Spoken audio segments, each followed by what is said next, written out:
So when the initial incident happened, I had outpouring and support from all the law enforcement executives, leaders within the state of how can we help. And this being such a large-scale incident, we absolutely took them up on the offer, and we were grateful to do that.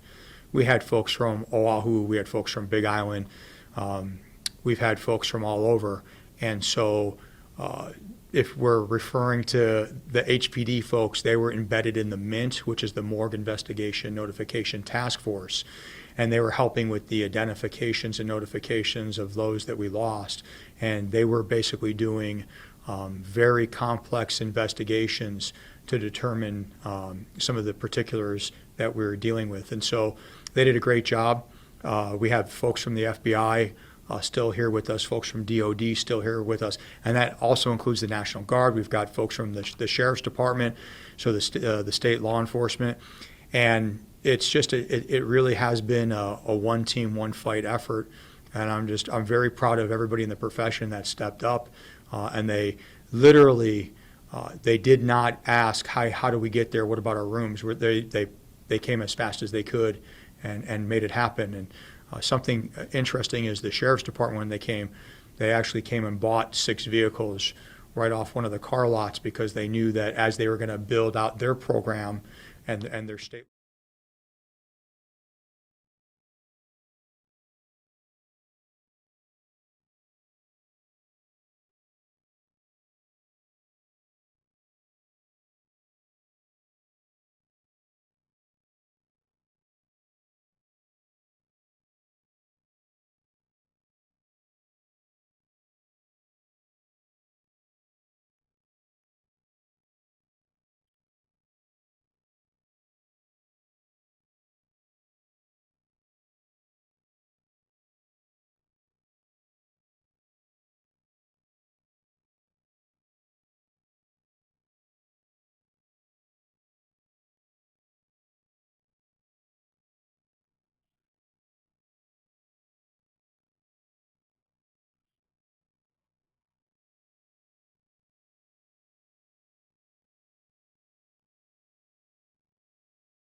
So I can tell you this, that we are working with the FBI, and we're going to update a list tomorrow.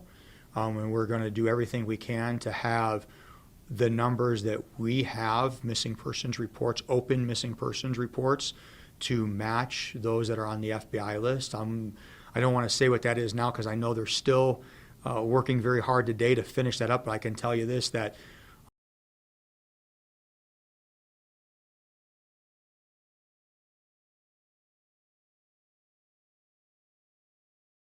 I'm very confident that moving forward, very soon we'll be using the MPD missing persons numbers as the official number moving forward. We are getting information from those reports to go back and do we've done secondary searches, but to do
I'm going to do everything, as is everybody in MPD, to make sure that we're as thorough and complete as we can, and that we get the dignity and respect for all those that we lost, and we get them as identified as possible, so that we can make sure that their family get that closure that they need and so desperately want.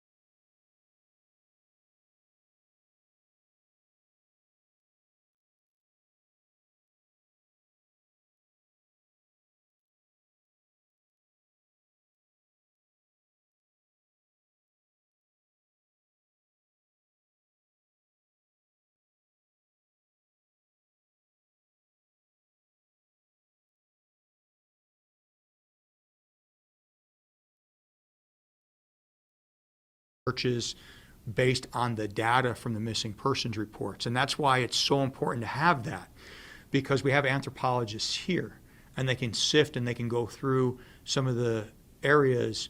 We had the USAR, the urban search and rescue teams, and they went with the canines and they recovered those that we lost, that we have found. But the urban search and rescue teams can take the actionable intelligence from a missing persons report.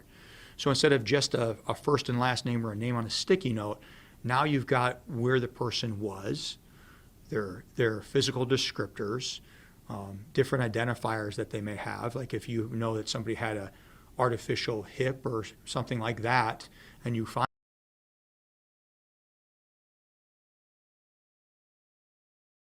when the initial incident happened, I had outpouring and support from all the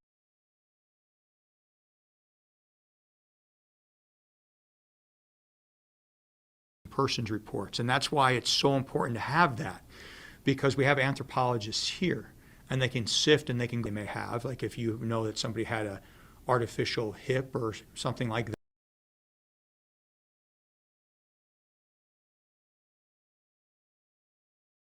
More than that. So this question just kind of popped up in my head.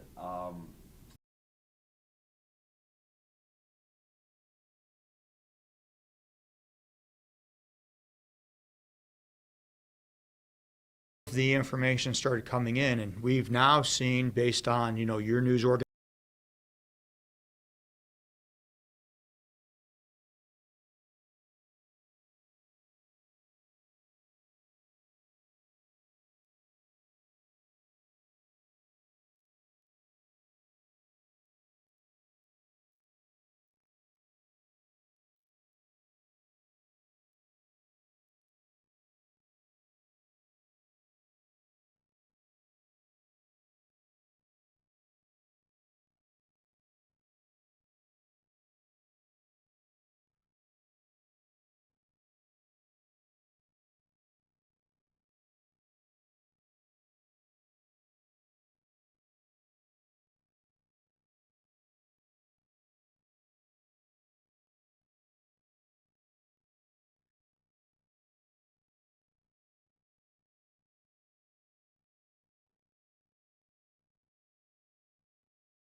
We welcome you back to CBS Mornings. As the war rages in Ukraine and cities are pounded by the Russian missiles, you may be surprised to learn that the nightlife in the country, well, it's thriving.